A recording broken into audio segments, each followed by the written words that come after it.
book lovers, it is G-Swizz here, and I am here today to talk about some books that I want to read by the end of the year.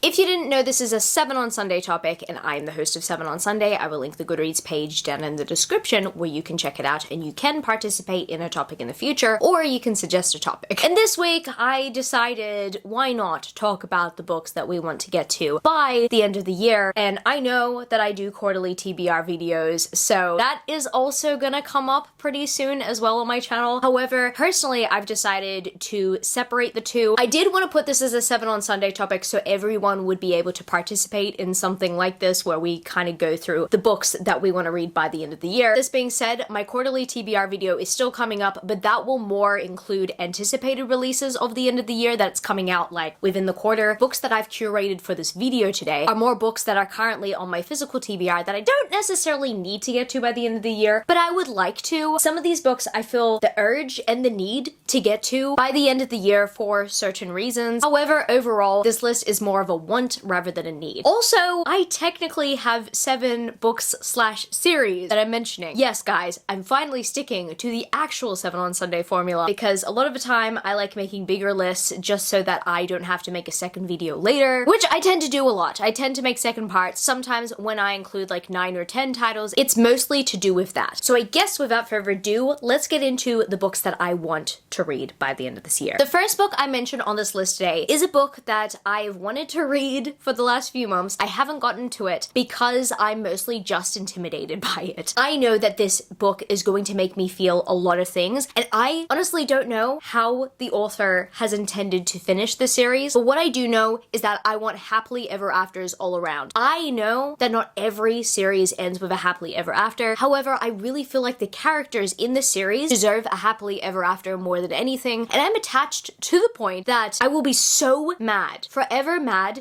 bitter, if this series does not end the way that I want it to. So yes, guys, the book that I've been avoiding for a while that I definitely want to read by the end of the year is The King Will Kill You by Sarah Henning. This is the finale to the Kingdom of Sand and Sky series, which is a trilogy. The first book in the trilogy being The Princess Will Save You. I love this series so much. I'm heavily attached to this series, and if I find out that this series does not end in the way that I want it to, then I will be so mad. And I think it's because I've just witnessed these characters go through so much, and I know that even in this last book, they're probably going to go through a lot more emotional turmoil. I don't know if I can handle it. I know that the previous books in the series were really exciting and they were really exhilarating. I enjoyed reading about these characters and I enjoyed reading about this world, and oh my goodness, the villains are definitely worthy of hate. Because essentially, I was consumed with hatred when it came to the villains in the previous books, and I know for a fact that while reading the finale to the series, I will feel the same way. However, this finale could go either way. That's why I have been putting it off. I feel like I've been putting this off for months, and I at least want to aim to finish it this year to let you guys know how I go with it and to potentially see whether this book will end up on my best reads of 2022 or not. Or even to find out whether this series will end up on that list, because The Queen Will Betray You is definitely going to end up on that list, but will The King Will Kill You?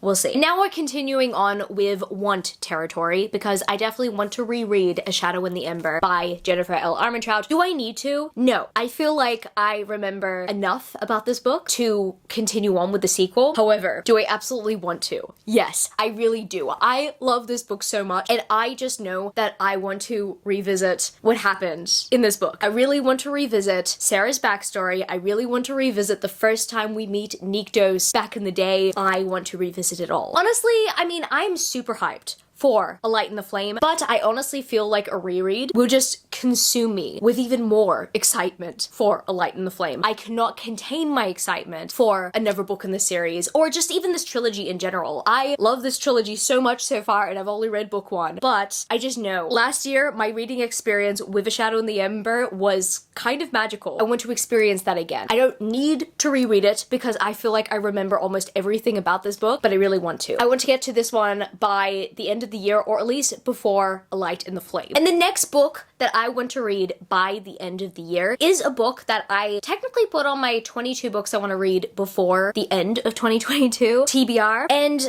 I put off reading this book slash series. This is a companion series, by the way. I put it off because I decided that I wanted to read another companion series by this specific author first. I honestly don't know why, but I find it more appealing at times to read earlier series from an author before going into their newer works, especially if their newer works are very hyped. So I decided this year I was going to commit to the Wicked Villain series by Katie Robert, and I did want to get to the Dark Olympus saga by Katie Robert, but I decided to hold off until I finished the Wicked Villain series. As of recently, I finished the Wicked Villain series, so now I feel like it is the right time to move on to another series by Katie Robert, and I reckon that Neon Gods or the Dark Olympus saga would be a great place to continue reading Katie Robert. I do want to read other books by her. I mean, another honorary mention would be Court of the Vampire Queen. I want to read that novella series. I also want to read The Dragon's Bride. I think it's The Dragon's Bride. I definitely want to read that one. There are many books by Katie Robert that I do want to try out. Even the spin-off to Wicked Villains, the Sabine Valley. Anything in that universe,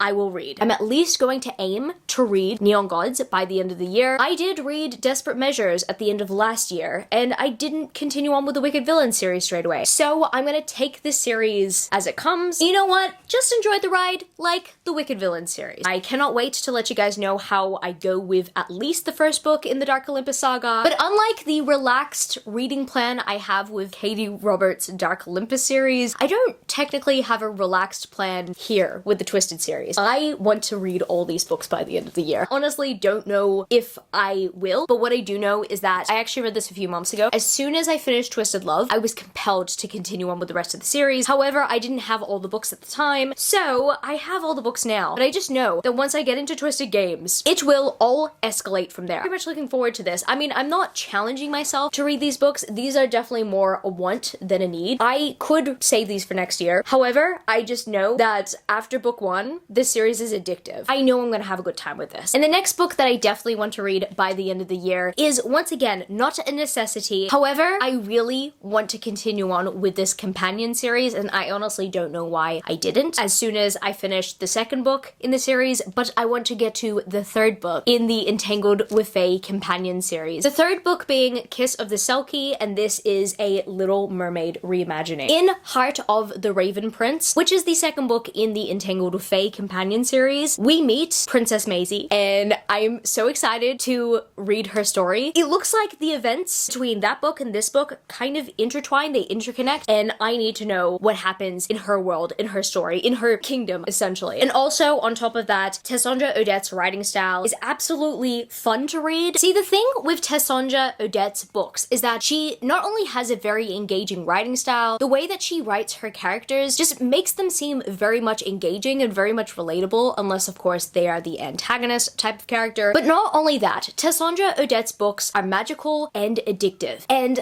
I am wanting to take my time with the rest of her catalog because I have technically read 8 books by Tessandra Odette now, and I love every one of them, and I know that this will be my 9th, and I mean, she's only got a few more out now. I am nervous to finish all of them all at once. However, if there's one book that I want to get to by the end of the year by her, it would probably be Kiss of the Selkie. I don't want to finish all of her books very quickly because I just know that once I have nothing else left to read from her, it's gonna be painful. But at least she is writing like wildfire right now. The second last book that I want to get to by the end of the year, once again, it's not a need, but it is definitely a want because I reckon that this is probably the best time to read this book when essentially all the hype is motivating me to read it. And that, my friends, is Babel by R.F. Kuang. This is a fantasy standalone, I believe, a dark academia standalone. I don't know if there are fantasy elements in here. What I do know is that this takes place in a university in a translation class. I don't know much more about it, to be honest. I remember when R.F. Kuang announced her new book, but honestly, I did not pay attention to too much of the synopsis and what it was about. I just want to know if it's good. I have seen a few reviews here in the booktube community stating that this is one of the best standalones some people have read, and you know what? That is a bold statement. And it's even more bold after R.F. Kuang wrote The Poppy War, which I know is a very polarized series, especially after its ending. However, it got a lot of hype when it first came out, and R.F. Kuang, from what I remember, is an absolute absolutely talented writer. So I just know that I need to read this at some point. But if there's going to be any point of my life where I want to read it the most, it's probably when the hype for it is still alive. Knowing that this is a standalone, I know that the hype might just die down later, unless of course Book Talk picks it up and is constantly raving about it, and will probably rave about it for years and years down the track. I just know it's the best time to read it, and also it's probably the best time to recommend it. I also want to read it now because I have the motivation to now. I just got this last week and it is absolutely stunning. So right now I think I'm the most hyped up for it. And the last book slash series that I do at least want to attempt to finish by the end of this year, I mean, don't take my word for it, this is a want rather than a need, even though I did put it on my series TBR. I want to at least get to the first book,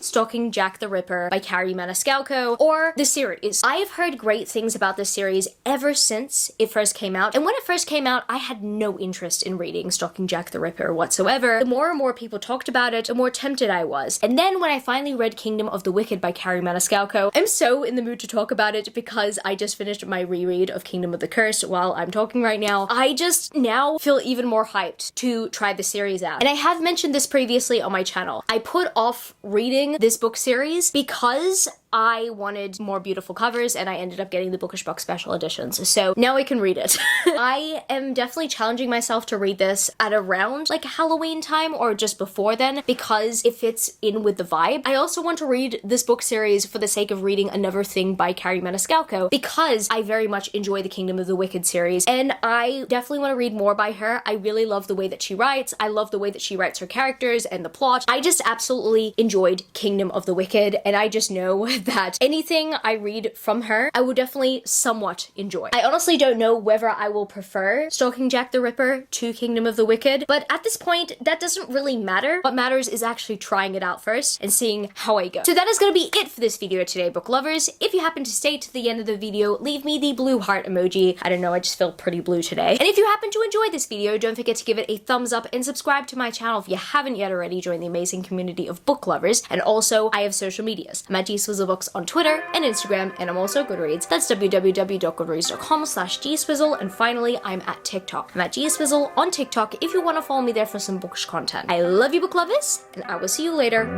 Peace. How did I weigh half and I flipped it in a double? How did I weigh half and I flipped it in a double?